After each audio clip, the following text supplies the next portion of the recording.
క్రీస్తునందు ప్రియ దేవుని బిడ్డలారా, ప్రభువైన యేసుక్రీస్తు నామంలో మీకు అందరికీ కూడా ప్రత్యేకమైన వందనాలు.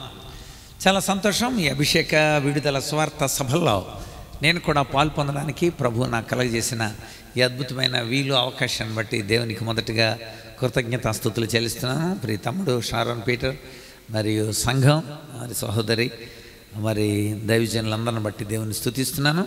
నన్ను ఎంతో ప్రేమతో ఆహ్వానించిన నా ప్రియ తమ్మునికి, కుటుంబానికి, సంఘానికి ప్రత్యేక వందనాలు. థ్యాంక్ యూ తమ్ముడు. అంతేకాకుండా ఉన్నతమైన దైవజనులు, అత్యంత ప్రియమైన సహోదరుడు జాన్ మంగాచార్యులు గారు గత రాత్రి యోబు జీవితంలో నుండి మరి అనేకమైన విషయాలు మీతో ముచ్చటించడం, మరి ఎవరెవరు ఏ రోజు ఉంటారో కూడా వేసేసారు. ఇందులో ఏ కన్ఫ్యూజన్ లేకుండా చాలా సంతోషం. చాలా మంచి ఆత్మీయ ఉన్నతులు జోసెఫ్ ఎడ్వర్డ్ గారు నన్ను ఎంతగానో ప్రోత్సహించి మరి నాకు చాలా ఇష్టమైన దైవజనుల్లో రవి విన్సెంట్ గారు ఒకరు. ఈ మధ్యన వారు నేను పోయిన సంవత్సరం చివరి నెలల్లో కలిసి కాంబోడియా, వియత్నాం దేశాల్లో వెళ్ళి అక్కడున్న దైవజనుల్ని బలపరిచి మరి రావడం జరిగింది. చాలా అత్యున్నతమైన ప్రోత్సహించే దైవజనులు, మంచి మెంటర్, అనేక మందిని క్రీస్తులోనికి నడిపించే అద్భుతమైన సాధన దైవజనులు రవి విన్సెంట్ గారు. వారు అదినమ్మా మీరు రావడం చాలా సంతోషదాయకం. అద్భుతమైన గడియల్ని మీరు ముందు చూడబోతున్నారు. వారి సరసన నేను కూడా ఉండడం నాకు చాలా ఆనందకరంగా ఉంది. మీరంతా పాడిన పాటల్లో దేవునికి మహిమ కలిగింది. దేవునికి నిరంతరం మహిమ కలుగును గాక. చాలా సంతోషం. కొన్ని విషయాలు మనం లేఖనంలో నుండి మనము తెలుసుకుందాం. చూడండి, అపోస్తుల కార్యముల గ్రంథం 17వ అధ్యాయం. అపోస్తులైన పౌలు తన 2వ దండయాత్రలో జరిగిన ఒక సంఘటనని పౌలుతో పాటు ప్రయాణం చేసిన లూకా అనబడిన ఒక డాక్టర్ గారు రాస్తున్నాడు అన్నమాట. అపోస్తుల కార్యాలు ఆత్మకార్యాలు. దేవుడు తన పరిశుద్ధాత్మని ఇచ్చి ఆ ఆత్మ ద్వారా అనుగ్రహించే అద్భుతమైన కార్యాలన్నీ అపోస్తుల కార్యాల్లో మనకు కనబడతాయి. కనుక అపోస్తుల కార్యాలను 17వ అధ్యాయం 26 నుండి నేను చదువుతాను, దయచేసి చూడండి. మరియు యావత్ భూమి మీద కాపురముండుటకు ఆయన ఒకని నుండి ప్రతి జాతి మనుషులను సృష్టించి వారు ఒకవేళ దేవుణ్ణి తడవులాడి కనుగొందురేమో అని తన్ను వెదకు నిమిత్తము నిర్ణయ కాలమును వారి నివాస స్థలం యొక్క పొలిమేరలను ఏర్పరచను. ఆయన మనలో ఎవరికి దూరముగా ఉండేవాడు కాదు. మనం ఆయన యందు బ్రతుకుచున్నాము, చెల్లించుచున్నాము, ఉనికి కలిగి ఉన్నాము. అటువలే మనం ఆయన సంతానమని మీ కవీశ్వరులో కూడా కొందరు చెప్పుచున్నారు కదా. చిన్న ప్రార్థన చేద్దాం. ప్రేమ కలిగిన తండ్రి, నిన్ను అవని బట్టి వందనాలు చెల్లిస్తున్నాం. ఈ అద్భుతమైన కూడికలలో మేము కూడా చేరి ధ్యానించడానికి, నిన్ను గూర్చిన అనేకమైన విషయాలు మేము పరిశోధించడానికి, లేఖనాలను అర్థం చేసుకొని వాటి ప్రకారం జీవించడానికి మీరు కలగజేసిన వీలు అవకాశాన్ని బట్టి వందనాలు. మీ దాసుడు షారోన్ పీటర్ని మీరు అనుగ్రహించి నీ దర్శనాన్ని కొనసాగించినట్లుగా మీరే బలపరిచి ఇచ్చిన పిలుపు ఏర్పాటును బట్టి వందనాలు చెల్లిస్తున్నా. ప్రభువా, నీ ద్వారా బలపరచబడిన ఈ ప్రజలు ధన్యులని, మీ లేఖనం ఈ దినం కూడా నెరవేరినట్లు కృప దయచేయండి. బలహీనుడైన నీ దాసుడు మీరు బలపరచండి. సమాధాన సంబంధమైన సంగతులను మాకందరికీ తెలియచెప్పండి. మీరు మాట్లాడండి. యేసయ్య పరిశుద్ధ నామమున స్తుతించి వేడి ప్రార్థిస్తున్నాము తండ్రి, ఆమేన్. ప్రియులారా, అపోస్తుల కార్యాలని లూకా సువార్తని లూకాయే రాశాడు. నిజానికి 3 భాగాలుగా ఉన్నది లూకా సువార్త, అపోస్తుల కార్యాలు. 2 భాగాలు కలిపి లూకా సువార్త చేసి ఒక భాగం అపోస్తుల కార్యాలుగా విభజించడం జరిగింది. లూకా పౌలుతో ఉన్న ఒక డాక్టర్ గారు. ఆయన పౌలు తన 2వ దండయాత్రలో మనం చిన్న ఆసియా, బితూనియా అనబడిన ప్రాంతానికి వెళదాం అని పౌలుతో పాటు శీల, తిమోతి, లూకా ఈ 4 కలిసి బయలుదేరారు. బయలుదేరితే దేవుడు, నానా మీరు చిన్న ఆసియా బితూని కాదు వెళ్ళాల్సింది, మాసిదోనియా ప్రాంతానికి వెళ్ళాలి. ఆ ప్రాంతంలో ఉన్న వాళ్ళు ఎలాంటి వారో మీకు నేను చూపిస్తున్నాను. దర్శనంలో మాసిదోనియా వాడు ఒకడు, అయ్యా మాకు సహాయం చేయండి అని అర్థిస్తున్నట్టుగా పౌలు దర్శనం పొందాడు. వెంటనే, అలాగే ప్రభువా మేము మాసిదోనియా ప్రాంతానికి వెళతాం అని దేవుని దగ్గర ఆ వాగ్దానం పొంది, మీరు ఆ మాసిదోనియా ప్రాంతంలో దేవుడు వాళ్ళకి చక్కని గైడ్లైన్స్ ఇచ్చాడు. మాసిదోనియా ప్రాంతంలో ఫిలిప్పి ఉంది, అది ఓడరేవు. తర్వాత తెస్సలోనికే ఉంది, బెరయా ఉంది, ఏథెన్స్ ఉంది, కొరింథీ ఉంది, ఎఫెసీ ఉంది. ఇలా రూట్ మ్యాప్ పెట్టుకున్నారు వాళ్ళు. పెట్టుకొని దిగారు ఫిలిప్పీలో. చక్కగా అంటే చరిత్ర చెప్తున్నా, ఎందుకంటే ఇది కథ కాదు కదా. క్రీస్తు శకం 51-52లో జరిగిన ఈ జర్నీ. అందుచేత ఇది కథ కాదు, ఇది చరిత్రలో మనకు కనబడుతుందని మనకు అర్థమవుతుంది. అందుచేత ఆ టైంలో వాళ్ళ నలుగురు ఫిలిప్పీలో దిగి చక్కగా యేసయ్యను గురించి చెప్పడం మొదలుపెట్టారు ఆ నది దగ్గర. స్త్రీలలో ఒక స్త్రీ యేసు ప్రభువుని నమ్ముకుంది. ఆమె పేరు లుదియా. ఆమె నమ్ముకుంది, చాలా సంతోషించారు వీళ్ళు. ఇంకో గొప్ప కార్యం జరిగింది. ఒక పిల్లకి దెయ్యం పడితే ఆ దెయ్యాన్ని వీళ్ళు వదలగొట్టారు. దెయ్యం వదిలించినందుకు వీళ్ళు సంతోషపడ్డారు. కానీ అక్కడున్న కొంతమంది కుళ్ళుమోతోళ్ళు, మనకు లాభం పోయింది, అందుచేత న్యాయాధిపతులకు చెప్పి ఆ దెయ్యాన్ని వెళ్ళగొట్టేశారండి, మేము దాంతోనే సోది చెప్తున్నాము, ఇప్పుడు మాకు లాభం ఎలా కలుగుతుంది, కనుక నష్టం కలిగించారు, కనుక వాళ్ళని శిక్షించాలంటే చొక్కాలు ఇప్పి బెత్తాలతో చితకొట్టి జైల్లో వేశారు. అక్కడ కూడా దేవుడు చాలా గొప్ప కార్యం జరిగించాడు. వాళ్ళు జైల్లో పాటలు పాడుతూ ఉన్నారు. వాళ్ళు నిజానికి బొండలు బిగించారు అని ఉంది. బొండలు అంటే ఏంటంటే ఇలాంటి ప్లాట్ఫామ్ ఉంటుంది జైల్లో, ఇలా పడుకోబెడతారు. ఇక్కడ ఒక చెక్క ఉంటుంది, ఆ చెక్కకి రంధ్రాలు ఉంటాయి అన్నమాట. రెండు కాళ్ళని ఆ చెక్కలో పెట్టి ఒక పెద్ద గొలుసు చుట్టి ఆ గొలుసు చివర ఇనప గుండు వేలాడుతూ ఉంటుంది. అలాగే ఇక్కడ కూడా ఒక చెక్క ఉంటుంది, పడుకోబెట్టి రెండు చేతులు కూడా అందులో పెట్టి వెనక గొలుసు కట్టి ఆ గొలుసు కింద ఇనప గుండు వేలాడుతూ ఉంటుంది. అంటే వాళ్ళు పడుకొని ఉంటే బెత్తాలతో కొట్టబడిన వాళ్ళ శరీరం గాయాలతో ఉండి కిందకి లాగబడతా ఉంటే పాటలు పాడారంట వాళ్ళు. ఎలా పాడగలిగారు వాళ్ళు? వాళ్ళకు ఒకటే గుర్తుంది, దేవుడిచ్చిన వాగ్దానం. ఆ వాగ్దానారా, దేవుడు మనల్ని ఎక్కడ చంపేస్తాడా? చంపడరా, ఎందుకని ఆయన దర్శనం ఇచ్చాడు కనుక. మరి ఏం జరుగుతుందో మనకు తెలియదు, కానీ ఇక్కడ మాత్రం సచ్చిపోం అంతే. ఖచ్చితంగా దేవుడు ఇక్కడ నుండి మనల్ని తెస్సలోనికి నడిపిస్తాడు, తెస్సలోనికే నుండి బెరయకు నడిపిస్తాడు, బెరయ నుండి ఏథెన్స్ నడిపిస్తాడు, ఏథెన్స్ నుండి కొరింథీకి వెళ్తాం, కొరింథీ నుండి ఎఫెసీకి వెళ్తాం. దేవుడు చెప్పాడు మ్యాప్, ఇది మనం కాదు కదా.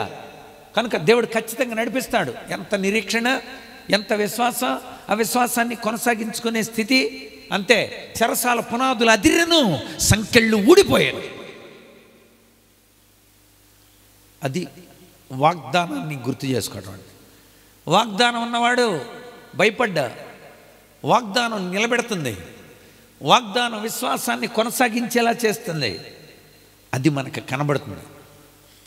అక్కడ నుండి వాళ్ళంతా చాలా భయపడ్డారు. పౌలు రోమా పౌరసత్వం తీసుకున్నవాడని తెలిసి ఇంకా భయపడ్డారు. రోమా పౌరసత్వం తీసుకున్నవాడిని ఎవడైనా హాని చేస్తే ఇమ్మీడియట్లీగా వాడికి ఉరిశిక్ష వేస్తారు. ఇప్పుడు కనుక పౌలు గవర్నర్కో లేకపోతే ఉన్నతాధికారికి, అయ్యా నేను రోమా పౌరసత్వం తీసుకున్నవాడిని, 13 సంవత్సరాలు శుశ్రూష చేసినవాడిని నేను అని గనుక ఒకవేళ చెప్పితే వెంటనే వీళ్ళ కొట్టినోళ్ళు, వీళ్ళ పక్కన ఉన్నవాళ్ళు అందరినీ కలిపి ఉరిశిక్ష వేస్తారు. అంటే వాళ్ళు మళ్ళీ వచ్చి చేతులు పట్టుకొని బతిమలాడి అక్కడి నుండి తెస్సలోనికకి పంపించారు. తెస్సలోనికే వెళ్ళారు. తర్వాత మజిలీ అక్కడ యాసోను అనబడిన ఒక విశ్వాసి ఇంట్లో కూటాలు పెట్టడం మొదలుపెట్టారు. 3 వారాలు గడిచాయి. అనేక మంది మనసు మార్చుకొని ప్రభు దగ్గరకు తిరుగుతున్నారు. తిరుగుతూ ఉంటే మళ్ళీ సాతానుగాడు ఎంటర్ అయ్యాడు. అల్లరి మోక అని కొంతమంది ఉన్నారంట. అల్లరి మోక వాళ్ళకి పని పాటలు ఉండవేక అని వెళ్తుంటారు, బండిలో అని పైకి లేపుతుంటారు. బస్ స్టాండ్లో అలా కూర్చొని ఎక్కి దిగే వాళ్ళందరూ ఇలా చూస్తూ ఉంటారు. అదొక మానసికమైన జబ్బు, ఓయిరిజం అంటారు దాన్ని. కనుక అలాంటివి అనమాట. ఈ రకం బ్యాచ్ అందరూ వచ్చి ఏంట్రా ఏంటో వాళ్ళ ఇళ్లలో ఏంటో కూటాలు నడుపుతున్నారంటారా, చాలామంది మారిపోతున్నారని తెలిసిపోయింది. అందుచేత ఎట్టి పరిస్థితుల్లోనూ కూడా వాళ్ళు ఇక్కడ ఉండటానికి వీల్లేదు. ఏసోని ఇట్రా, నువ్వు జామీన్ లెటర్ మీద సంతకం పెట్టాలి. నేనేనండి పంపించేస్తున్నాను అని రాయి నానని పాపం యాసోనితో జామీన్ లెటర్ రాయించుకొని అక్కడ నుండి బెరయ్యకు సాగనంపారు. బెరయ్యలో అద్భుతమైన పరిచర్య జరిగింది. పౌలుకు చాలా బాధ కలుగుతోంది. అయ్యో తెస్సలోనికలో ఇలా జరిగింది, వాళ్ళకి ఇంకా బాగా చెప్పాలి అని బెరయ్యలో వాళ్ళు చాలా చక్కగా నేర్చుకుంటున్నారు. పౌలు చెప్పింది అవునా కాదని పరిశోధనలు చేస్తున్నారు, చాలా తెలుసుకుంటున్నారు, మంచి శిష్యులు తయారవుతున్నారు అక్కడ. ఆ తర్వాత పౌలు అన్నాడు, రైట్ ఓ పని చేయి, నేను ఒక్కడనే ఏథెన్స్ వెళ్తాను, తర్వాత మజిలీకి. ఏథెన్స్ చాలా గ్రీకులకు నాగరికతకు మూలమైన పట్టణం. ఏథెన్స్లో అందరూ గ్రీకులే. మీరు ఒక పని చేయండి, మీరు ముగ్గురు మళ్ళీ వెనక్కి వెళ్ళండి, నేను ఒక్కడనే ఏథెన్స్ వెళ్తాను. అక్కడ వెళ్ళి నేను వాళ్ళకి సత్యస్వార్త చెబుతాను, మీరు వెనక్కి వెళ్ళి మళ్ళా తెస్సలోనిక వాళ్ళని మీరు బలపరచండి, ఏం భయపడకండి అని చెప్పండి, వాళ్ళకి మళ్ళీ శ్రమల్లో ఎలా నిలబడాలో చెప్పండి మీరు. ఆ తర్వాత అందరం కలిసి కొరింథీలో కలుసుకుందాం అని చెప్పండి. వాళ్ళు మళ్ళీ వెనక్కి వచ్చారు, తెస్సలోనికని బలపరుస్తున్నారు. పౌలు ఒక్కడే ఏథెన్స్ వెళ్ళాడు. ఆ ఏథెన్స్లో జరిగిన సంఘటన ఇప్పుడు మనం చూస్తున్నాం. అది చరిత్ర.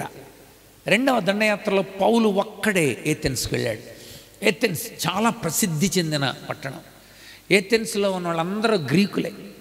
రోమీయులు ఆ గ్రీకుల జ్ఞానాన్ని చూసి ఏం తెలియగలిగిన వాళ్ళే మీరు, మిమ్మల్ని మీరే పరిపాలించుకోండి అని వదిలేశారు. అంటే దాన్ని అటానమస్ అంటారు, స్వయం ప్రతిపత్తి పొందిన జ్ఞానులాళ్ళు, అంతటి జ్ఞానులాళ్ళు. అలాంటి ఏథెన్స్ పట్టణానికి పౌలు వెళ్ళాడు. యేసయ్యను గురించి చెప్పి అద్భుతమైన విడుదల ప్రకటించాడు వాళ్ళకి. ఏం చెప్పాడు అది ఈ రాత్రి మనం కూడా చెప్పుకోవాలి. కనుక పౌలు అక్కడ ఎలాంటి గ్రీకులు ఉన్నారనుకున్నారు? జీవశాస్త్ర పిత ఎవరైనా అరిస్టాటిల్, పుట్టింది ఎక్కడ? ఏథెన్స్లో. నీతి శాస్త్రి సోక్రటిస్, పుట్టింది ఎక్కడ? ఏథెన్స్లో. మహాతాత్వికుడు రూసో, పుట్టింది ఎక్కడ? ఏథెన్స్లో.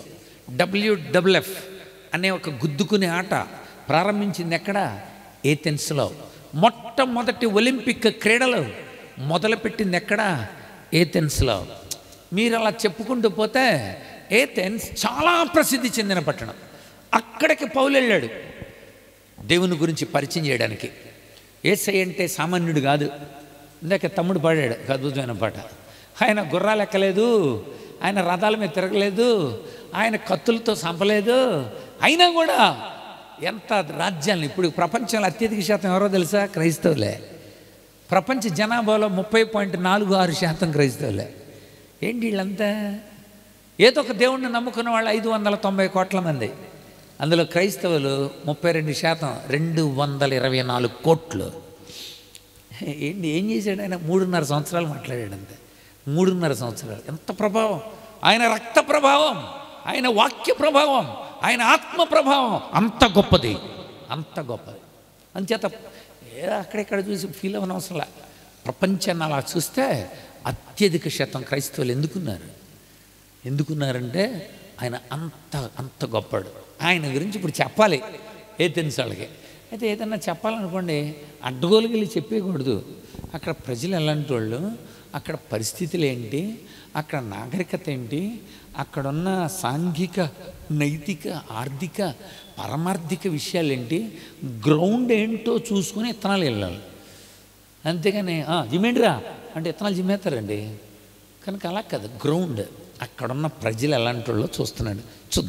చదువుదాం ఇప్పుడు అపోస్తల కార్యాలు 17వ అధ్యాయం పౌలు 16వ వచనం. ఏథెన్స్లో వారి కొరకు కనిపెట్టుకుని ఉండగా ఆ పట్టణం అంతా నిండి ఉండుట చూచినందున అతని ఆత్మ పరితాపము పట్టలేకపోయాను. సమాజ మందిరాల్లో యూదులతో, భక్తిపరులైన వారితో, ప్రతిదినం సంత వీధిలో తను కలుసుకునే వారితో తర్కించుచుండెను. అక్కడ అపోస్తలుడైన పౌలు ఆ ఏథెన్స్కి వెళ్ళిన వెంటనే మనసులో పరితాపం కలుగుతుందంట. తండ్రి అయినా లేక మనల్ని నడిపిస్తూ మన జీవితాలకు అవసరమైన దేవుణ్ణి వాళ్ళు విశ్వసించకుండా ఉండకపోవటాన్ని చూసి ఆత్మలో పరితాపం కలుగుతుందంట. పరితాపం అది చాలాసార్లు మనం వెళ్తున్నప్పుడు చదవలసిన పిల్లలు గాంధీ రంగు వేసుకొని అలా పట్టుకొని ఇలా నిలబడుతున్నప్పుడు మనసులో బాధ కలుగుతుంటుంది. ఆ చిన్న పిల్లలకు ఒళ్ళంతా రంగేసి ఆ ఎండలో నిలబెట్టి ఆ గాంధీ తాత వేషం వేసి అలా అన్నప్పుడు మనసులో పరితాపం కలుగుతుంది. చిన్న పిల్లల్ని ఒళ్ళో పెట్టుకొని రోజంతా అడుక్కుంటూ ఉంటారు. పసిబిడ్డల్ని ఒళ్ళో పెట్టుకొని మనసులో పరితాపం కలుగుతుంటుంది. చాలా విషయాలు మనకి పరితాపం కలుగుతూ ఉంటుంది. యేసయ్య కూడా ఈ లోకానికి వచ్చినప్పుడు మనుషులను అలా చూస్తే మనుషులు కాపరి లేని గొర్రెలా ఉన్నారంట. మార్కు సువార్త 6వ అధ్యాయం 34వ వచనం. మార్కు సువార్త 6:34. వారు కాపరి లేని గొర్రెల వలె ఉన్నందున యేసు వారి మీద కనికరపడి కంపాషన్ హార్ట్ అయింది. అందుకని పౌలు కూడా అయ్యో సత్యాన్ని వీళ్ళు తెలుసుకుంటే ఎంత బాగుండునో అది పరితాపం. ఇంకా చేయాల్సిన పని గుర్తొచ్చినప్పుడు మనసులో పరితాపం. వీళ్ళు ఇలా ఉండకుండా ఉంటే బాగుండును అనేది పరితాపం. దేవుని పిల్లలకి పరితాపం ఉండాలి. అపోస్తలుడైన పౌలు హృదయంలో పరితాపం కలుగుతూ ఉంది. నిజమే, దేవుణ్ణి ఆరాధించాలి వీళ్ళంతా, దేవుణ్ణి తెలుసుకోవాలి వీళ్ళంతా అని చర్చించడం మొదలుపెట్టాడు చక్కగా వాళ్ళతో. అందులో ఎలాంటి వాళ్ళు ఉన్నారు అక్కడ ప్రజలు చెప్తున్నాడు. 18వ వచనం. ఎపిక్యూరీలు అనేవాళ్ళు ఉన్నారండి. వీళ్ళ సంగతి ఏంటో చెప్పాలి మీకు చరిత్రలోనండి. ఎపిక్యూరీలు ఆ రోజుల్లో గ్రీకు తత్వవేత్త ఒకడున్నాడు. ఆడి పేరు ఎపిక్యూరస్. ఎపిక్యూరస్ అనబడిన గ్రీకు తత్వవేత్త ఏం చెప్పాడంటే, మరి అబ్బాయి పరలోకం నరకం ఎవడు చూచొచ్చాడురా, కనుక పరలోకం మనం చూడలేదు, నరకం మనం చూడలేదు, కనుక మనం ఏం చేయాలంటే తిని తాగి సుఖిద్దాం. అది ఆడు చెప్పింది. ఆడిని అనుసరించే వాళ్ళందరినీ ఎపిక్యూరీలు అంటారు. వాళ్ళు కలిశారంట పౌలుకి. వాళ్ళు చెప్పేదేంటి, తినేసి తాగేసి సుఖించడానే వాడు చూస్తాడు పరలోకం. నువ్వు చూసావాడా, నువ్వు చూసారా మీరంతా? పెద్ద కబుర్లు చెబుతారంటే పరలోకం లేదు నరకం లేదురా, అంతా ఉట్టిదేనా, కనుక మనం తినేసి తాగేసి, దీన్ని ఎపిక్యులరిజం అంటారు. తిని తాగి ఇలాంటి వాళ్ళని దేవుడు వెర్రోడా అన్నాడు. ఇలాంటి వాళ్ళని లూకా సువార్త 12వ అధ్యాయం 17వ వచనంలో ఇలాంటి తత్వం ఉన్న వాళ్ళని లూకా సువార్త 12:17. అప్పుడు అతడు నా పంట సమకూర్చుకొనుటకు నాకు స్థలం చాలదు కనుక నేనేమి చేతునని తనలో తాను ఆలోచించుకొని నేను ఇలాగు చేతును, నా కొట్లు విప్పి వాటికంటే గొప్ప వాటిని కట్టించి అందులో నా ధాన్యం అంతటిని అనగా నా ఆస్తిని సమకూర్చుకొని నా ప్రాణంతో నా మాటి మాటికి అంటున్న పదం ఏంటంటే నా ప్రాణం నా ఆస్తి. అప్పుడు దేవుడు నా ప్రాణమా తిను తాగు సుఖించు. ఏంటి వద్దంటున్నావంటే, నా డబ్బు ఇదే, నా డబ్బుతో తాగుతున్నా, నేను నా డబ్బుతో నవ్వులుతున్నా, నా డబ్బుతో నాలిక కింద పెట్టుకున్నా, నువ్వెవరు అడగడానికి అన్నాడు. నన్ను మాట్లాడకుండా నా అంటే ఎవడేం చేస్తాడండి? మా ఇంటి పక్కన ఒక అంకుల్ భార్య చెత్త భార్య చేస్తాడు. నేను గబగబ అంకుల్ ఏంటి అంకుల్ అది ఏంటి అసలు అంటే, ఎవరు నువ్వు అని ఇలా చూశాడు. చూసి పాల్ బాబు ఎందుకు వచ్చావు, ఏంటిది అలా చేయొచ్చా అన్నాను. అలా చెయ్యొచ్చా, నా భార్య నా ఇష్టం అన్నాడు. అంతే, నోరు మూసుకొని వచ్చేసాడు. ఏం చేస్తావు నువ్వు? నా భార్య నా ఇష్టం, నా డబ్బు, నువ్వెవడవా చెప్పడానికి? ఇది ఎపిక్యులర్. దౌ ఫూల్, వెర్రివాడా, వెర్రోడా. దేవుడు అలాంటి వాళ్ళతో చెప్పేది. ఎపిక్యూరీలతో చర్చిస్తున్నాడంట. ఇది శాశ్వతం కదా, ఇదే శాశ్వతం అనుకున్నామేమో. సరే ఒక పని చేయి, ఇవన్నీ నీ అన్నావుగా, ఒక పని చేయి, నువ్వు ఉంచేసుకో, నేను తీసేసుకుంటా. దేవుడు అంటున్నాడు అనమాట, అన్నీ తీసేసుకోను, ఫస్ట్ నీకు ఇచ్చాను చూసావా, ఏంటదే మాట్లాడరంటే, అది తీసేసుకుంటా నేను, మిగిలిన నేను ఉంచేసుకోనా అన్నాడు. అక్కడ కనుక ఏమవుతాయిరా నాన్న ఏనది కనుక నువ్వు తెలుసుకోవాలది.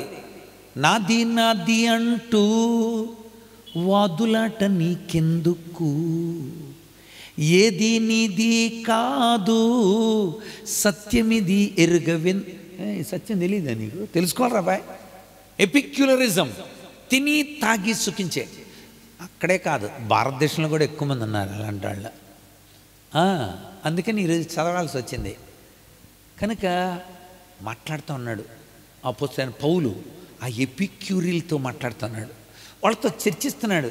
ఏది శాశ్వతమో దాన్ని ఆధారంగా చేసుకొని మనం జీవించాలా, ఏది నిత్యమో వాటిని మనం వెంబడించాలా. కనిపించేవన్నీ కూడా అశాశ్వతం. బాగా దెబ్బతిన్నాక వేమన కూడా తెలుసుకున్నాడు.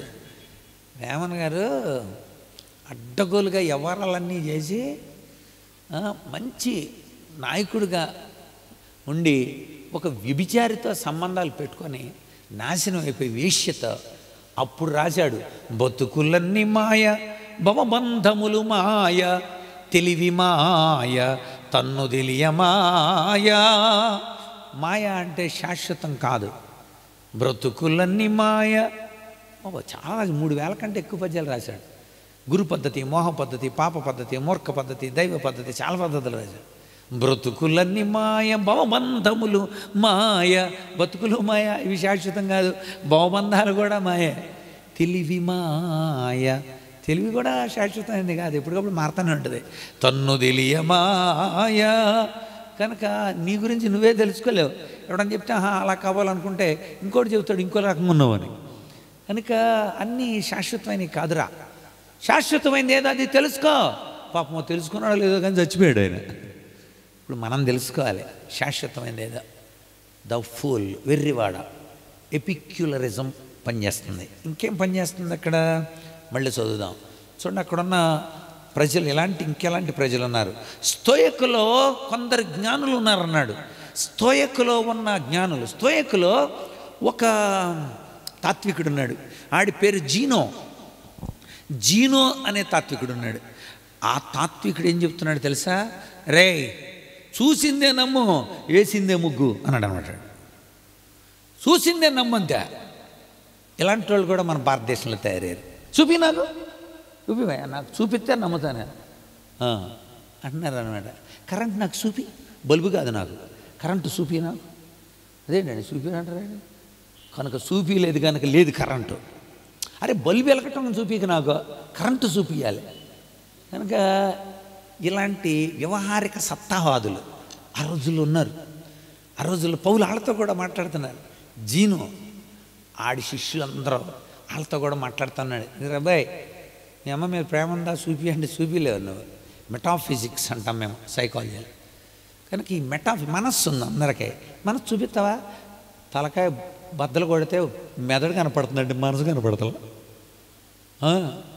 మీరు ఎంత ఎత్తికినా మనసు కనపడదు అక్కడ నీకు. కనుక నీ మనసు జాగ్రత్తగా చూసుకో, నీ మనసు నిండా ఉన్నాయి అని మాటికి 100 సార్లు అంటుంటాం. అసలు మనసు ఉంది కనుక నువ్వు మనిషి అయ్యావురా ఇలా చెప్తుంటాం. అని అన్నీ చూపించడానికి వీలు కాదు. కనుక చూపించేదే నమ్ముతాం అనే వాళ్ళతో కూడా మాట్లాడుతున్నాడు. అసలు మన కళ్ళు కొంతవరకే చూస్తాయి, కొంతవరకే చూస్తాయి. అలా చూస్తున్నాడు ఆకాశం నీలంగా కనబడుద్ది, కానీ ఆకాశం నీలంగా ఉండదు తెలుసా మీకు? పైకి వెళ్ళిన వాళ్ళు చెప్పారు. మరి నీలంగా ఎందుకు కనబడింది? కాంతి విక్షేపణ చెంది మనకు నీలంగా కనబడింది. అంతేందుకు సముద్రం అలా చూస్తే నీలంగా కనబడింది. సముద్రం నీలంగా ఉంటుందండి కాంతి విక్షేపణ చెందటం వలన. మధ్యలో నీళ్ళు ఉన్నట్టు కనబడుతుంటుంది రోడ్ల మీద. మన కళ్ళు కొంతవరకే చూస్తాయి, మన చెవులు కొంతవరకే ఉంటాయి. మనకంటే కుక్కలు బాగా ఉంటాయి. అందుచేత కుక్క మురిగిన తర్వాత అప్పుడు కిటికీలోని చూస్తాం ఏమన్నా జరిగిందేమో. మొన్న భూకంపాన్ని కూడా కుక్కలు పరిగెత్తడాన్ని చూసి వెంటనే వాళ్ళ ఇంట్లో నుండి బయటకు వచ్చేసారు. అది కూడా వీడియో పెట్టి. కుక్కలు బాగా మనకంటే ఎక్కువ బాగుంటాయి. ఆ కుక్కల కంటే బాగా గబ్బిలాలు ఇంకా బాగుంటాయి. మీరు ఆలోచించండి, నువ్వు వినలేవు కదా అని నాకు లేదు అని అనటానికి లేదు అక్కడ. కనుక కొంత పరిమితి. మీ శరీరం కొంతవరకే, నీ కళ్ళు కొంతవరకే చూస్తాయి, నీ చెవులు కొంతవరకే. అలాంటి నువ్వు దేవుడి మీద బడాయి కొట్టడం, దేవుడిని చులకనగా మాట్లాడటం. పౌలు వాళ్ళతో చెప్తున్నాడు ఇలాగా. ఇదిగో ఎపిక్యూరీలారా, స్తోయకులో ఉన్న జీనోవాదులారా, నేను మీకు దేవుణ్ణి చెప్పాలని అనుకుంటున్నాను. నేను అని దేవుణ్ణి పరిచయం చేస్తున్నాడు. వాళ్ళకే చూద్దాం. పరితాపంతో పరిచయం చేస్తానంట. ఈ పరితాపం ఉండాలి. యేసు ప్రభు ఈ పరితాపాన్ని గురించి ఒక మంచి ఉదాహరణ చెప్పాడు లూకాసు వార్తలో మనకి 10వ అధ్యాయంలో. అదేమిటంటే, ఒక మనుషుడు యెరూషలేము నుండి యెరికోకి వెళ్తున్నాడు. దొంగల చేతిలో చిక్కాడు. వాడు అతని బట్టలు దోచుకొని కొర ప్రాణంతో విడిచిపెట్టారు. 30వ వచనం. అలాగా బాగా ఒళ్ళంతా దోచేసుకున్నారు. అంతా ఏమీ లేదు, ఆడు కొర ప్రాణం మిగిలింది. గాయాలతో ఉన్నాడు, రోడ్డు పక్కన మూలుగుతున్నాడు. అటువైపు యాజకుడు వెళ్ళాడంటే, యాజకుడి డ్యూటీ ఏంటి? యాజకుడి డ్యూటీ ఏంటండి? ఆ పడిపోయినోడు యూదుడే, ఈడు యూదుడే కదా. యాజకుడి డ్యూటీ ఏంటి? ప్రజల గురించి దేవుడితో మొర్రపెట్టాలి. అది యాజకుడు చేయాల్సిన పని. అలా చూశాడు. చూచి అనుంది అక్కడ, చూచి. అప్పుడు ఒక యాజకుడు ఆ త్రోవను వెళ్ళుట తటస్థించాను. అతనిని చూచి పక్కకి వెళ్ళిపోయాడు. పరితాపం లేదు కనుక వెళ్ళిపోయాడంట. నెక్స్ట్ లేవీయుడు. యాజకుడైతే ప్రజల గురించి దేవునితో మొర్ర పెడతాడు, కానీ లేవీయుడైతే ఆ ప్రత్యక్షపు గుడారంలోని అన్నీ లేవీయుడే చూడాలి. మిగిలిన అన్నీ అంటే ఏర్పాట్లు అనమాట. బయట గంగాళం ఉంటుంది అనమాట. గంగాళంలో నీళ్ళు ఉన్నాయా లేదా అన్నీ చూస్తున్నారు. దాని పక్కన బలిపీఠం ఉంటుంది. బలిపీఠం మీద కట్టెలు ఎప్పుడు మండుతున్నాయా లేదా, బూడిదంతా తీసేస్తున్నారా లేదా, కట్టెలు నిరంతరం అవి చూస్తుండాలి. పరిశుద్ధ స్థలాలకు వస్తే దీపవృక్షం ఉంటుంది. అచ్చ దంచి తీసిన ఒలివ నూనె పోస్తున్నారా లేదా, దీపాలు ఆరిపోకుండా జాగ్రత్త. ఇటు పక్కన సన్నిధి రొట్టెల పడల ఉంటుంది. సన్నిధి రొట్టెల వల్ల సన్నిధి రొట్టెలు ఉన్నాయా లేదా ఇది చూస్తుండాలి. అన్నీ ధూపవేదిక ఉందా అతి పరిశుద్ధ స్థలానికి వెళ్తున్నప్పుడు ఇలా అన్నీ చూడాలండి. మందిరంలో అన్నీ చూస్తున్నాడంట. ఈయన అమ్మో I'm very busy. Are you busy? పరితాపం లేని బిజీ ఎందుకండి మీకు? అటువైపు ఎవడో సమరయుడు వెళ్తున్నాడు. సమరయులకి యూదులకి పడదా అసలు. యూదులు సమరే అంటున్నాడు, దూరంగుండరా, నీకు గాలి సోకిందిరా, అందుకోసమే అపవిత్రులమయ్యాం అలా చెబుతారు యూదులు. అలాంటిది ఒక సమరయుడు. అసలు ఆ సమరయులు మాకు దేవుడు వద్దా అని అడిగితే, అవసరంలా మీకు దేవుడు అవసరం అని తోసేశారు. చాలా విచారకరమైన విషయం. భారతదేశంలో కూడా వేదాలు చదివితే నాలికలు కోసేశారు. నిన్నే చూశాను, ఎవడో బైక్ కొనుక్కున్నాడంట. నువ్వు బైక్ కొనుక్కొని మా వీధుల్లో తిరుగుతూ ఉంటారని చేతులు నరికేశారు. వేటు న్యూస్లో నిన్న నుండి అది చాలా బాధగలుగుతా. పరితాపం ఉండాలండి, పరితాపం. యూదులు అలాగా తోసేశారు. వాళ్ళు ఒకసారి మందిరం కట్టుకున్నారు, అంతే. మీకు దేవుడు కావాలని వెళ్ళి రాత్రి మందిరాన్ని కూల్చేశారు. పరితాపం ఇంకేంటండి? మందిరాల్లోకి వెళ్ళి ఆరాధనలో ఎన్ని చేస్తున్నారు వాళ్ళు. ఎవరికి కావాలి ఆరాధన? దేవుని మనస్సు లేనప్పుడు ఎందుకు ఈ ఆరాధన? పౌలు చెప్పేది అదే. ఇప్పుడు దేవుని మనస్సు లేనప్పుడు ఆత్మశుద్ధి లేని ఆచారమది ఎలా, భాండశుద్ధి లేని పాకమేలా, చిత్తశుద్ధి లేని, బుద్ధికి శుద్ధి లేకపోతే ఎన్ని చేస్తే ఉపయోగం? కవులు ఎంత బాగా చెప్పారు. కొండ శుభ్రం చేయకుండా నీళ్లు పెట్టేస్తామండి, జాడికి శుభ్రం చేయకుండా పసరు పెట్టేస్తామండి, బుద్ధికి శుద్ధి లేకుండానే దేవుడిని పూజ చేస్తామండి. కనుక చాలా చక్కగా పౌలు వాళ్ళతో చెప్పాలని ఇష్టపడ్డాడు. దేవుణ్ణి గురించిన వ్యక్తిత్వం, ఆయన ఇన్నర్ పర్సనాలిటీ, ఆయన ఇండివిజువాలిటీ వాళ్ళకి తెలియాలి. ఆయన ఎంత మంచాడు. సమరయుడు ఒకడు ఆ దారిని వెళుతూ జాలిపడి, అది క్రీస్తు మనస్సు, జాలిపడి అతని దగ్గరకు వచ్చి అతని నూనె ద్రాక్షరసం పోసి అతని గాయాలు కట్టి తన వాహనం మీద తీసుకొని వెళ్ళి పూటకొళ్ళ దగ్గరికి వెళ్ళి, నా దగ్గర కొద్దిగా డబ్బులు ఉన్నాయి, మళ్ళీ వచ్చిస్తానమ్మా. ఎంత ప్రేమ! అది వేసే ప్రేమ, అది చెప్పాలి. అందుకు నీకు పరితాపం ఉండాలి. చాలామంది పిల్లలు అలా తిరుగుతున్నారు. అమ్మా నాన్న మీకు అందరికి కూడా ఆదివారం నాడు ఒక చిన్న స్టోరీ చెప్తానే. పిల్లల్ని అలా కూర్చోబెట్టుకొని, మన చుట్టుపక్కల ఉండే పిల్లలు, క్రీస్తుని గురించి సండే స్కూల్ యవనస్తులు, అలా యూత్ చిన్న అవర, మన జన్మభూమిలో ఎలా ఉన్నారు అనుకున్నాం అన్న వెంటనే గుండె పగిలిపోయింది నెహెమ్యాకి. అతని హృదయం పరితాపము పట్టలేకపోయింది. పరితాపం వెంటనే మోకాళ్ళలోని, ప్రభువా నన్ను క్షమించు, నేను ఏదో కార్యం చేయాలి. ఇప్పుడు యేసుప్రభు కూడా మంచి సమరయని యొక్క ఆ విషయాన్ని చెప్పి ఏమన్నాడు తెలుసా? నువ్వు వెళ్ళి అలాగు చేయము. అందరు నాతో చెప్పండి, నువ్వు వెళ్ళి అలాగు చేయము. విడుదల కార్యం నీలో జరగాల. ప్రజల్ని అగ్నిలో నుండి లాగినట్టుగా లాగాల. అది విడుదల. యోధ రాస్తాడు అందుకే. కనుక పౌలు ఎంతో భారంతో వెళ్ళాడు, పరితాపంతో నెహెమ్యా పనిచేశాడు, గోడలు పూర్తి చేశాడు. క్రీస్తు పూర్వం 444లో. చరిత్ర ఎందుకు చెప్తున్నాను నేను? పరితాపం ఉంటే పనులు పూర్తవుతాయి. ఎలా పూర్తి చేయగలిగాడు? ఎక్కడ రాజుగారి దగ్గర మనం బతికితే చాలరా, ఊరుకున్నంత ఉత్తమ బోడుకున్నంత సుఖంరా, ఎక్కడే ఉండిపోదా, ఎందుకు ఏదో గొడవ అని అనుకోలే. పరితాపంతా. చాలామంది బెదిరించారు, రమ్మనరా రే, ఓనో మైదానికి రమ్మనరా చూసుకుందాం అని తొడలు కొట్టారే, ఆడి కట్టే గుమ్మని నక్క దూకితే పడిపోతారా, బెదిరించారు. అబ్బా ఎన్ని చేయాలనుకున్నారు. దేవుడు అన్నింటిలో తన బిడ్డలను తప్పించాడు. ప్రతి మంచి విషయంలో దేవుడు ఆమెన్ అంటాడు తెలుసా? ప్రతి మంచి విషయంలో దేవుడు ఆమెన్ అంటాడు. చదవండి అన్నమాట. పోనీ బైబిల్లో హెబ్రీ పత్రిక 13వ అధ్యాయం 20వ వచనం. హెబ్రీ పత్రిక 13:20. గొర్రెల గొప్ప కాపరి అని యేసును మన ప్రభువును తన నిత్యమైన నిబంధన సంబంధముగా రక్తమును బట్టి మృతుల్లో నుండి లేపిన సమాధానకర్తయగు దేవుడు యేసు క్రీస్తు ద్వారా తన దృష్టికి అనుకూలమైన దానిని మనలో జరిగించు ప్రతి మంచి విషయములో దేవుడు తన చిత్త ప్రకారం చేటుకు మనలను సిద్ధపరచునుగాక. ప్రతి మంచి విషయములో ఆయన తన చిత్తాన్ని అంటే ఇష్టాన్ని చెప్తాడు. మంచిదే, నువ్వు ప్రార్థన చేసుకోవాలనుకున్నా ఈ రోజు నుండి మంచిది, ఇట్స్ గుడ్. ప్రతి మంచి విషయంలో దేవుడు చాలా చెప్పు. ప్రభువా నేను అక్కడికి వెళ్తా, వెళ్ళు పౌలు చెప్పు, నువ్వు వేరుకున్నది. నువ్వు వెళ్ళి చెప్పాల్సింది ఎవరి గురించి తెలుసా? యేసయ్యని గురించి చెప్పావు. మీరు కూడా చెప్పాల్సింది ఏంటి? యేసయ్యని గురించి చెప్పట్లేదు. మధ్యలో మా జంగారెడ్డిగూడెంలో ఎలాంటి పరిచర్య జరుగుతుందో తెలుసా? టెటెట్టా ఆ స్క్రీన్ మీద జంగారెడ్డిగూడెం పరిచర్య, చిన్నబిడ్డల పరిచర్య, టెటెట్టా యవనస్తుల పరిచర్య, స్త్రీల పరిచర్య, సంఘ పరిచర్య. నా పరిచర్య గురించి చెప్పటానికి కాదు స్వార్థ అంటే, నా బతుకంతా నాతో చెప్పిన ఆయన వచ్చి చూడండి, ఈయన క్రీస్తు కాడా అందు ఒక పాపాత్మురాలు మారి, అది స్వార్థ అంటే. నా బతుకు మార్చాడేజే, వచ్చి చూడండి ఆయన మెస్సియా కాదా? మెస్సియా ఒక ఎదురు చూస్తున్నాం సమరయలో. మనం ఒక్క ప్రవక్తల గ్రంథం కూడా సమరయలకి ఇవ్వలేదు తెలుసా మీకు? ఒక్క ప్రవక్త గ్రంథం కూడా సమరయలకి తెలియదు. యూదులు ఇవ్వలేదు, వాళ్ళకి గ్రంథాలు ముట్టుకొనివ్వలేదు, గ్రంథాల దగ్గరకు రానివ్వలేదు. అందుకే యేసు ప్రభు వాళ్ళ దగ్గరకు వచ్చేసాడు. నేనే తన్ను తాను ప్రత్యక్షపరుచుకున్నాడు. ఆమె చెప్తున్న సాక్ష్యం యోహాను సువార్త 4వ అధ్యాయం 29. యోహాను 4:29.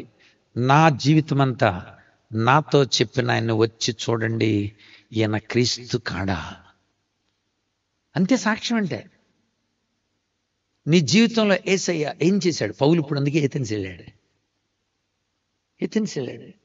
ఈ మధ్యన సాక్ష్యాలని ఎలా మారిపోతున్నాయి అనుకుంటున్నారు? ఎక్కువ మంది ఇలాంటి సాక్ష్యాలు.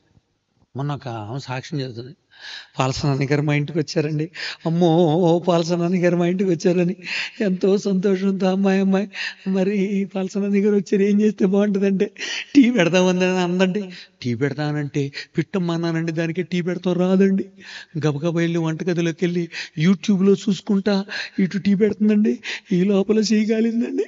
తొందరలో ఏం చేయాలో తెలియక కాఫీ పొడి బదులు కారపొడి వేసుకుందండి.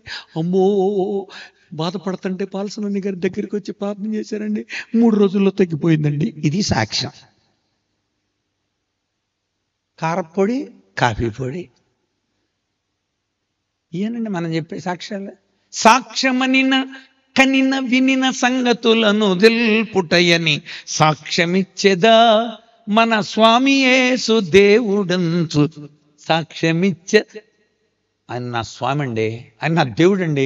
ఎలా అనుకుంటున్నారు? నన్ను ప్రేమించినాడు ఆయన. ఇప్పటికి 5 కొంపలు కసరెట్టాను, 6వ కొంపకి అగ్గిపెట్టి రెడీగా ఉన్నాను నేను. నా బతుకు నాతో చెప్పేశాడు ఆయన. నిజం, తప్పైపోయింది, ప్రభు దగ్గర ఒప్పేసుకున్నాను, కుండ విడిచిపెట్టేశాను నేను. అది సాక్ష్యం. యోహాను సువార్త 9వ అధ్యాయం 25వ వచనం. గుడ్డివాడు చెప్తున్నాడు సాక్ష్యం. ఆయన పాపి డాడీ కానోణ్ణి డాడీ అన్నందుకు ఆమె మనసులో పరితాపం కలిగింది. ఆమె మనస్సులో పరితాపం కలిగింది.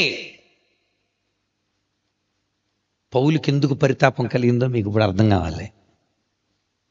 పౌలుకి ఎందుకు పరితాపం కలిగిందో మీకు ఇప్పుడు అర్థం కావాలి. నిజమైన తండ్రిని నేను పరిచయం చేస్తా.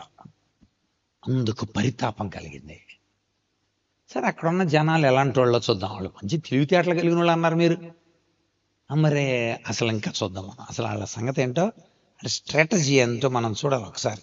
17వ అధ్యాయంలో 21వ వచనం. ఏథెన్స్ వారందరూ అక్కడ నివసించు పరదేశులు ఏదో ఒక కొత్త సంగతి చెప్పుట ఎందునో వినుట ఎందునో మాత్రమే కాలం గడుపుతారంట. కొత్త సంగతి అన్నగారండి, కొత్త ప్రసంగం చెప్పాలండి. Very good. చెప్పడం, వినటం, అంతే. ఇంకేం అవసరం లేదు వాళ్ళకే. చెప్పుకోవటం, వినడమే, అంతే. అదేనండి మీ జీవితంలో అభ్యాసం అంటే. చెప్పుకోవటం, వినడమేనా అభ్యాసం అంటే? అలాగనలా దేవుడు. మోషే, నేను చెప్పినవన్నీ ప్రజలకి చెప్పు. వాళ్ళు ఏం చేయాలి? చదవండి. మీరు కూడా, నేను టీచర్కి 22 సంవత్సరాలు చేశాను. సో గత 5 సంవత్సరాల క్రితం రిజైన్ చేశానులేండి. మేము కూడా పిల్లలకి చెప్పేటప్పుడు, అరే విన్నారు లేదా, పొండే పొండే అనాను. రే విన్నారు, అర్థమైందా? అర్థమైంది. అలాగైతే ఆ వెనకాల అభ్యాసంలో 12 లెక్కలు ఉన్నాయి, చేసుకురండి. అది చేసుకురావాలాడు. ఆడు అర్థం చేసుకున్నట్టు రుజువు చేయాలి అక్కడ. అందుకని దేవుడు అరణ్యాల్లో మోషేతో చెప్పిస్తూ ద్వితీయోపదేశకాండం 5వ అధ్యాయం 1-2 వచనాలు చదువుదాం. దేవుడు ఏం చెప్పాడు? చెప్పుకునుట యందు వినుట యందునే ఉన్నారా మీరు? చెప్పుకోవటం, వినటం, అంతే. అక్కడే అలా చెప్పాల దేవుడు. ఏమన్నాడు? 5వ అధ్యాయం 1వ వచనం ద్వితీయోపదేశకాండం చదవండి బ్రదర్. మోషే ఇశ్రాయేలు అందరిని పిలిపించి, ఇశ్రాయేలీయులారా, మీ వినికిడిలో నేడు చెప్పుచున్న కట్టడలు విధులను మీరు విని, మొట్టమొదటి ఏం చేయాలి? మీరు వినాలి. రెండవది నేర్చుకొని ఏం చేయాలి? మీరు ఫస్ట్ విని, రెండోది ఏం చేయాలి? నేర్చుకోవాలి. తర్వాత ఏం చేయాలి? వాటిని అనుసరించి నడవండి. అది యేసయ్య మాత్రం ఎలా చెబుతున్నాడు? మరి వాళ్ళు చెప్పేదండి తినేసి వదిలేయటం అంతే. చెప్పుకొనుట యందును వినుట యందును. నా మిత్రులు చాలామంది చెప్తుంటారు అన్నమాట, ఇతర దేశాల నుండి వచ్చి, అబ్బా చాలా భక్తి కలిగిన దేశంలో ఉన్నవరా నువ్వు అని చెబుతూ ఉంటారు నాకు. మీ దేశం చాలా భక్తి కలిగింది. ఎప్పుడు కూడా భక్తికి సంబంధించిన విషయాలు ఎక్కడ నొక్కినా కనపడతానే ఉంటాయి, యూట్యూబుల్లోనూ స్థలాల్లోనూ. అప్పుడు నేనన్నాను, మా దేశం మొన్ననే ఒక సర్వే జరిగింది. ఆ సర్వే ఏంటంటే అవినీతి దేశాల లిస్ట్ వేశారు. 1%, 2%, 3% అలా వరుసగా అవినీతి ఎంత బాగా పెరిగిపోయింది అనే దేశాలు 148 దేశాలు వేశారు, అవినీతి సంబంధించిన దేశాలు. మన దేశం 144లో ఉంది. 144 అంటే అర్థమైందా? కూరుకుపోయింది. మరి భక్తి అంటున్నాడు మావాడు. చూస్తేనే అవినీతిలో ఉందనే స్టాట్స్ కనబడుతున్నాయా? అంటే భక్తి కనబడుతుంది, అంతే, కనబడుతుంది. నేను చూస్తున్నా. అపోస్తల కార్యాలు 1వ అధ్యాయం 24వ వచనం. అపోస్తల కార్యాలు 1:24. ఈరోజు మనం ప్రాక్టికల్ టాక్. అపోస్తల కార్యాలు 1:24. ఈరోజు మనం ప్రాక్టికల్ టాక్ తెలుసుకుంటున్నాం. మన జీవితానికి అవసరమైన, మనం చేయవలసిన కార్యక్రమాల గురించి. వారు ఇట్లని ప్రార్థన చేశారు. వారు ఇలా ప్రార్థన చేస్తున్నారంట, ఏమని? అందరి హృదయములను ఎరిగి ఉన్న ప్రభువా. ఆహా, ఎలాంటి ప్రభు అండి? అందరి హృదయాలు ఎరిగి ఉన్న ప్రభు. నీ మనస్సులో ఉన్న మానసిక స్థితిగతులన్నీ ఆయనకి తెలుసు. నువ్వు ఎంత కఠిన హృదయం కూడా నాకు తెలుసు. నువ్వు పైకి అలా కనిపిస్తున్నావు, లోపల ఎలా ఉంటావు కూడా నీకు తెలుసు. మేము కనుక్కోలేంగా, ఎవడో కనుక్కోలేదు. నేను ఒక సైకాలజిస్ట్గా కూడా చెబుతున్నా, నేనే కనుక్కోలేదు. సైకో థెరపిస్ట్ కనుక్కోలేడు, సైకియాట్రీ కూడా ఎవడో కనుక్కోలేదు. దేవుడు ఒక్కడే కనుగొన్నాడు. ఆయన చెప్తున్నాడు అనమాట, ఇదిగో నీ హృదయం నాకు తెలుసు, నీ హృదయంలో ఉన్న విషయాలు కూడా నాకు తెలుసు, కనుక దాని ఫలం పొందాల్సి వస్తుంది, జాగ్రత్త.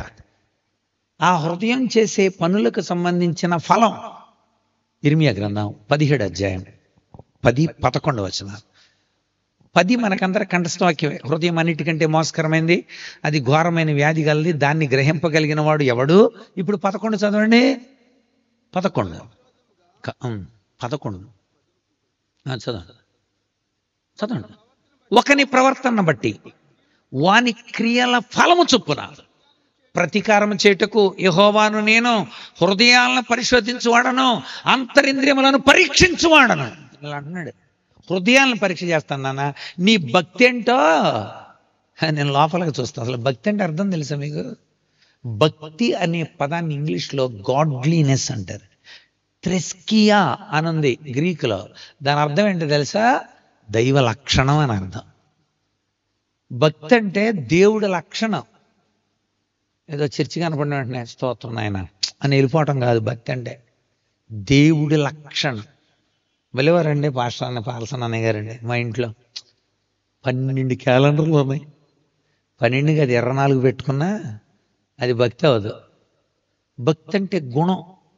ఆ క్యాలెండర్లో రాసి ఉన్న ఒక్క లక్షణం నీలో ఉండాలి, అది గుణం. దాన్ని అనుసరించాలి. చేతుల్లో బైబిల్ ఉంటే ఉపయోగం ఏముంది? ఇప్పుడు మీరు దగ్గుతున్నారు, రూపాయలు సిరప్ అది, దాన్ని ఎలా చూసి 32 రూపాయలమ్మా మంచి డాక్టర్ ఇచ్చాడు అని 3 రోజులు దండం పెట్టుకుంటే అక్కడే పెడుతున్నారు అనుకోండి, తగ్గుద్దా? తగ్గదా? నవ్వరా అప్పుడు? మరి సిరప్ ఉందిగా, వేసుకోవాలి నువ్వు. అందుకన్నాడు వాక్యము నీ వద్ద ఉండాలి, నీ నోట ఉండాలి, నీ హృదయంలో ఉండాలి. రోమపత్రిక 10వ అధ్యాయం 8వ వచనం. కుర్చీ లేచి కొంచెం ఏదో మందు మింగాలనరా బాబు, ఉచిత శాప మందు ఇది కనుక ఆ మందు మింగు, ఉచితంగా ఇస్తున్నారు కదా, అర్థం చేసుకునే దేవుడు చెప్పే అద్భుతమైన స్వార్థ. దేవుడు తన దాసుల్ని పంపి చెప్పే స్వార్థ. అలాంటి వాళ్ళు కొత్త సంగతి చెప్పుకొనుట యందును వినుట యందును మాత్రమే కాలం గడుపుతున్నాడు. ఎస్, రాజాదిరాజు అని ఒక ఫిల్మ్ తీశారు. ఆ ఫిల్మ్ తీసిన ఆయన ఇంటర్వ్యూ ఆ రోజు నేను చూశాను. ఆయన ఇంటర్వ్యూలు ఏమన్నాడంటే, భారతదేశంలో కొత్త దేవుణ్ణి ప్రవేశపెట్టడం చాలా సులభం అండి, అంత సులభంగా నమ్మేస్తారు భారతదేశంలో. దాన్ని బేస్ చేసుకుని మేము ఇదిగో ఒక సీన్ని పెడుతున్నాం ఇందులో అని ఒక సీన్ పెట్టారన్నమాట. కొత్త దేవుడండి, కొత్త దేవుడండి అండండి. అంటే కొత్త దేవుడు కావాలా? రెండు బాబు. అప్పులు గొప్పగా చెయ్యొచ్చండి, అసలుకి ఎసరే పెట్టొచ్చండి, పేపాలెన్నో తాగొచ్చండి, పాపాలెన్నో చెయ్యొచ్చండి. అడిగేవాడు ఉండడండి. ఉండవే శిశువా, కొత్త దేవుడండి, కొత్త దేవుడండి అని ఒక పాట రాశారు. ఎందుకు పెట్టారంటే, భారతదేశం అలా అంటే ఏం లేదు, ఇక మొత్తం అందరూ జాయిన్ అయిపోతారు అంతే. కొత్త సంగతి చెప్పుకున్నట్టు ఒక కొత్త విషయంలో వెళ్ళిపోయి జాయిన్ అయిపోయి అంటే వెరీ గుడ్ అని అంటాం. ఏ తెలుసు అంటాం కదా మనం. అసలు దాన్ని పుట్టుపూర్వోత్తరాలు. అందుకని ఇర్మియా చెబుతాడు 6వ అధ్యాయం 16వ వచనం చదవండి. ఇర్మియా గ్రంథం 6:16 చదవండి. ఇదిగో మీరు మధ్యలో నిలబడిపోయి ఉన్నారు కదా, ఎటెల్లాలో తెలియట్లేదు కదా. చదవండి, అక్కడ రాబడిన మాట. మార్గములో నిలిచి చూడండి, పురాతనమైన మార్గాల గురించి విచారించండి, మేలు కలుగు మార్గమేది అని అందులో నడుచుకోండి. అది మీరు వచ్చారు కదా, మేలు కలిగే మార్గం ఏంటన్నది అడిగి తెలుసుకోండి. అలా చేస్తే మీకు నెమ్మది కలగదు. అంటే వాళ్ళు ఏమంటున్నారంట, అందుకు వారు మేము అందులో నడుచుకోం. మరి అదే మరి, అరే చదువుకుంటారు, ఇలా చక్కగా చదువుకుంటే మీకు మంచిది. మేము చదువుకోం. అరే దేవుడు నీ జీవితాన్ని మార్చడం కోసం వచ్చాడురా, ఆయన శరీరధారి వచ్చాడురా. ఆయన నిన్ను సృజించి తన వైపు తన వైపు తన వైపు తన వైపు తన వైపు తన వైపు తన వైపు తన వైపు తన వైపు తన వైపు తన వైపు తన వైపు తన వైపు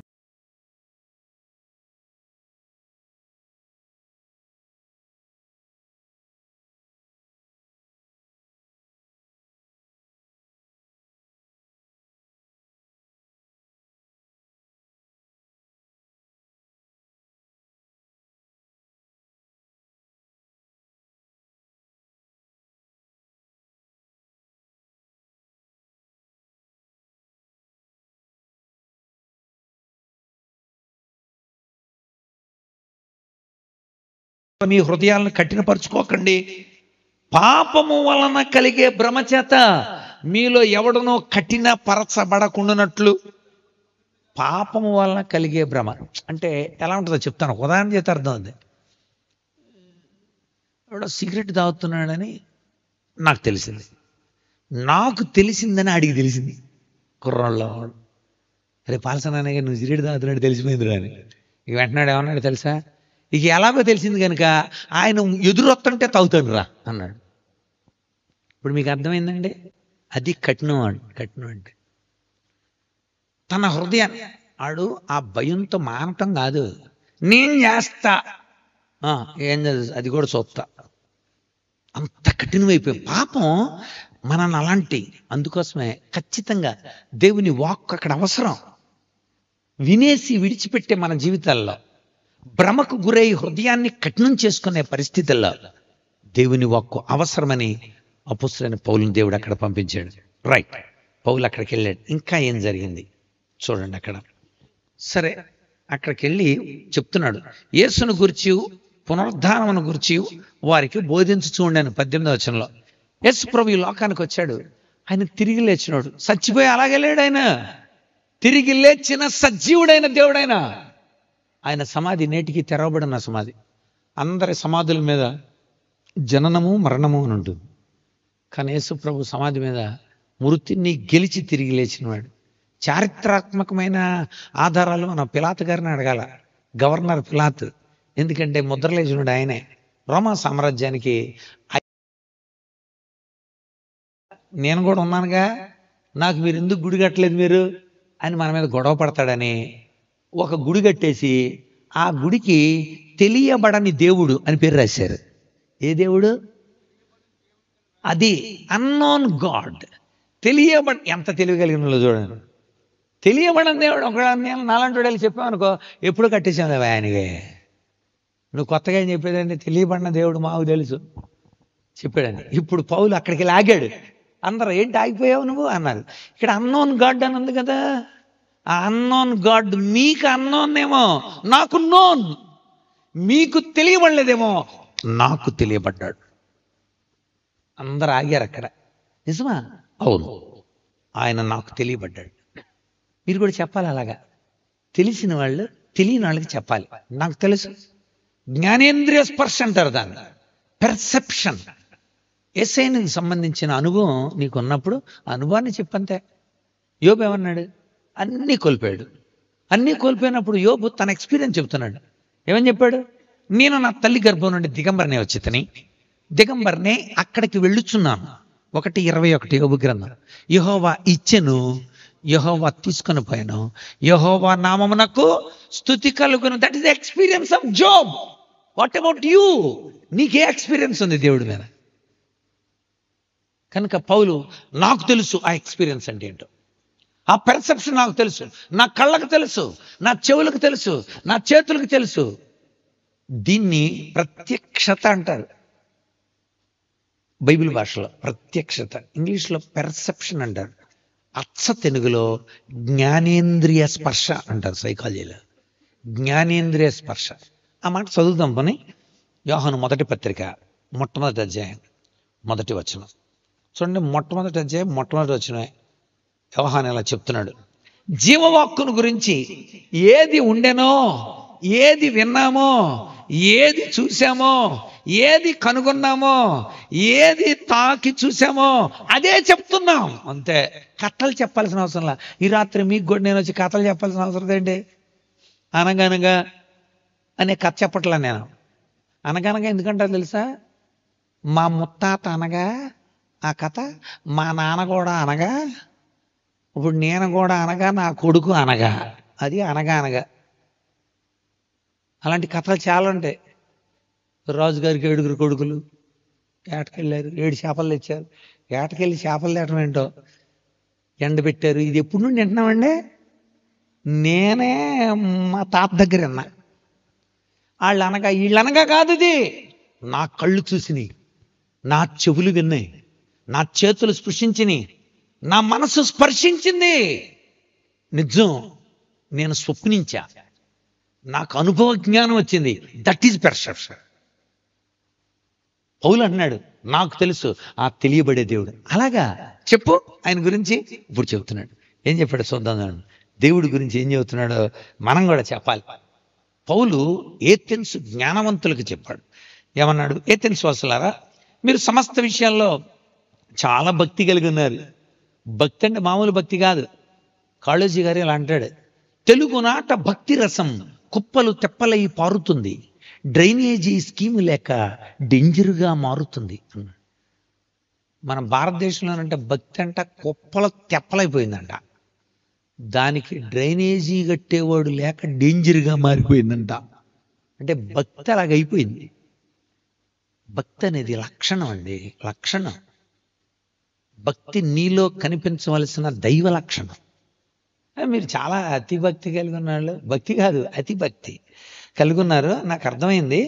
ఇదిగో తెలియబడని దేవునికి నేను చూశాను కనుక ఆ దేవుడి గురించి నేను చెప్తాను. అదేంటంటే, జగత్తును అందరి సమస్తాన్ని నిర్మించిన దేవుడు ఆయన. ఈ తెలియబడని దేవుడు అన్నానే, ఆయన నాకు తెలుసు అన్నాను కదా. ఆయన ఎవరు అనుకుంటున్నారు? జగత్తును అందరి సమస్తమును సృజించిన దేవుడు, అంటే సృష్టికర్త అయిన దేవుడు. ఆమేన్. ఏ దేవుడు అండి? సృష్టికర్త అయిన దేవుడు. ఈ సృష్టి అంతటిని చూస్తే ఆయన కనబడతాడు. రోమాపత్రిక మొట్టమొదటి అధ్యాయం 20వ వచనం. రోమాపత్రిక 1:20 చూడండి, ఏమనుంది?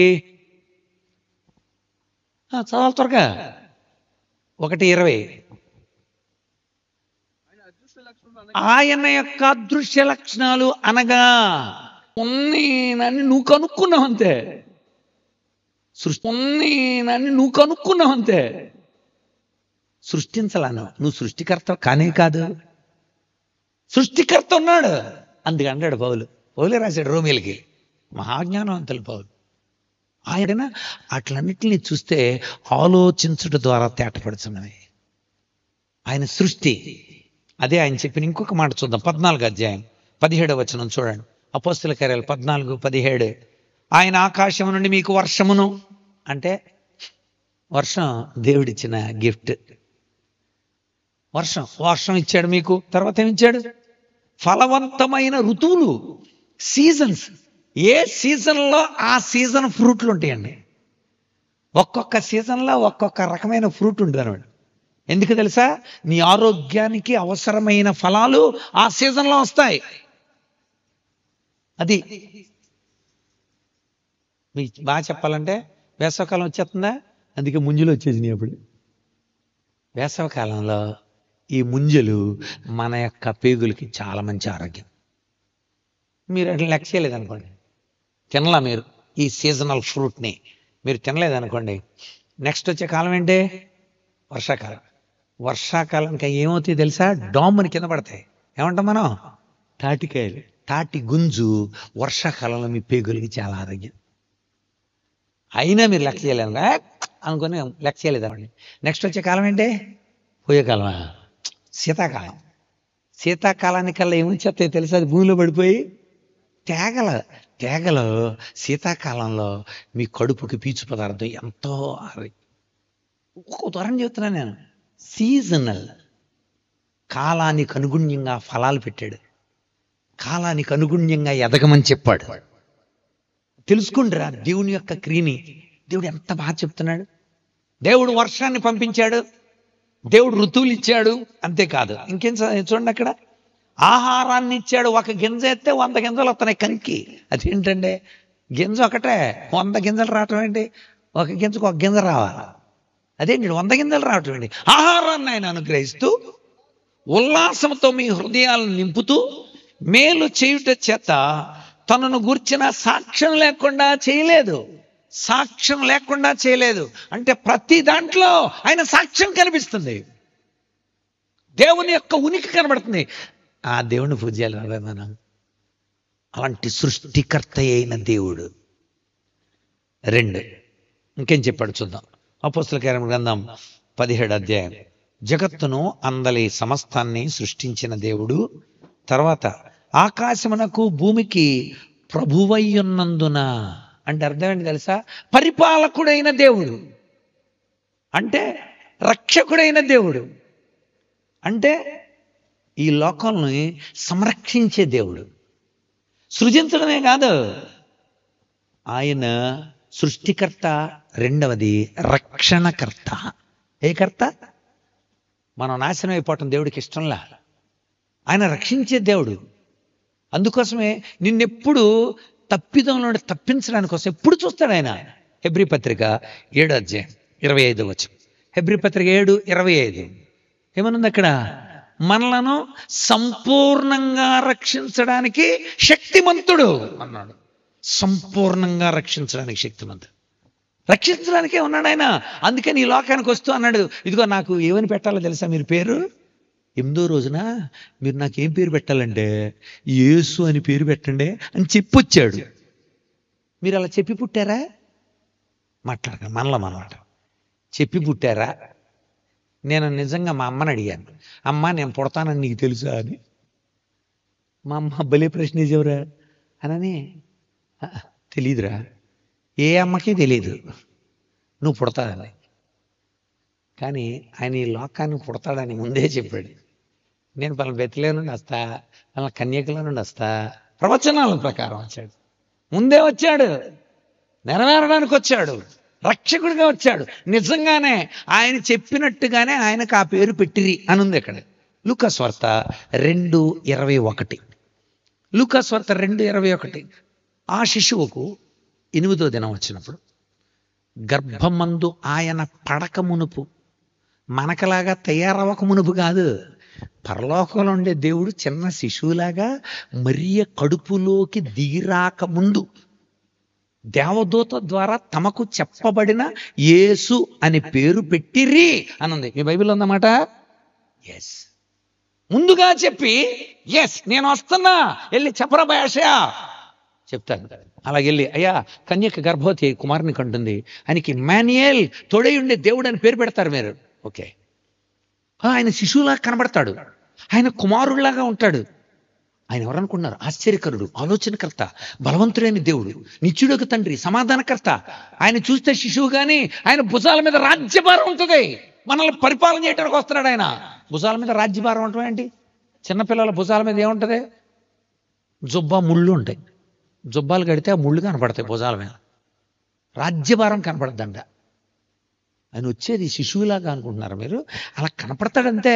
పసిబాలుడి తడని పవన వీవన వీయ లాలి పాటలు పాడ ఏల చిరుగాలి. లాలి పాటలు కాదు స్తోత్ర గీతికలల్లో బాలుడి తడు కాదు బలమైన వాడే. బాలుడు కాదమ్మా, ఉయ్యలోపటానికి బలమైనడే. పాల బుగ్గల పాప నీతడే గాని, నీకు పాల బుగ్గల కనపడతానేమో ఆయనలో. పాపాల భారము మోయగలవాడు. పాల బుగ్గలు కనపడతాయి కానీ పాపాన్ని మోయడానికి వచ్చాడు ఆయన. శిశువు ఎవరనుకుంటున్నావు? బలవంతుడైన దేవుడు ఆయన. కుమారుడు ఎవరనుకుంటున్నావు? ఆయన నిత్యుడగు తండ్రి. ఎంత బాగా చెబుతున్నాడండి. రక్షించడానికి వచ్చినాడమ్మా, ఆశ్చర్యకార్యాలు చేసి తన బిడ్డల కోసం ప్రాణం ఇచ్చి రక్తం కార్చే రక్షకుడు ఆయన. యోధా పత్రిక 1 అధ్యాయం కదా, 24వ వచనం చూడండి. హాస్యానికి లోబడిన